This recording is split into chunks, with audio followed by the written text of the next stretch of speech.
Look, human beings, we can't help ourselves but compare ourselves to others. And comparison is the deadliest thing we can do to ourselves, because we will always come up short. And all it does is exaggerate all of our insecurities. It's okay to enjoy other people's success, but you let them live their lives and you live your life. Oh, and by the way, they're curating their social media. That's not really their life. And so you're making decisions based on how you feel, based on their curated things. I know, I've talked to so many millennials. I know somebody who's out of work, really depressed, and yet she goes and does all these things so she has the appearance of this amazing, successful life. And so you imagine, now she may be making those decisions based on what her friends, who knows what sort of weird, twisted, exaggerated, circle of depression this is forming. So go back to the rules of the infinite game. Your friends are there to admire.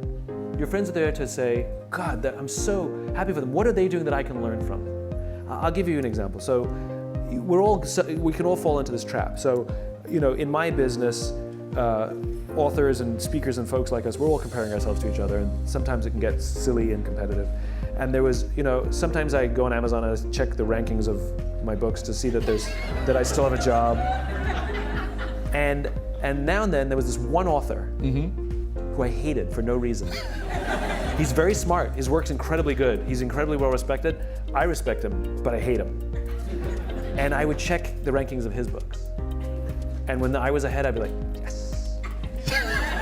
And when he was ahead, I was like, right? It would drive me crazy. And I had this weird abstract competition. Same thing, right? Social media happened to be Amazon rankings. Right.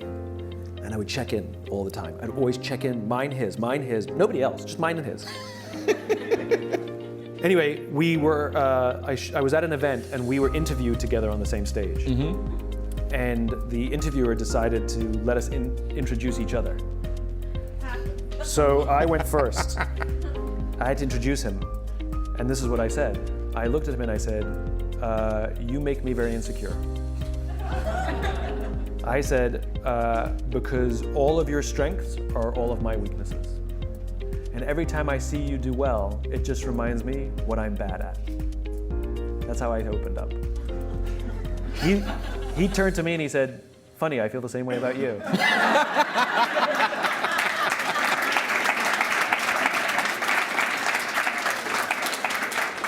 And now we love each other. Because I realized that he's really good at what I'm bad at. So by me getting to know him and really learning to love him, I'm realizing I'm getting better at those things. And I'm taking more pride in the things that I'm good at rather than thinking I have to be good at everything he's good at, right? So it's healthy to grow our own strengths and rather than be intimidated by the strengths of others.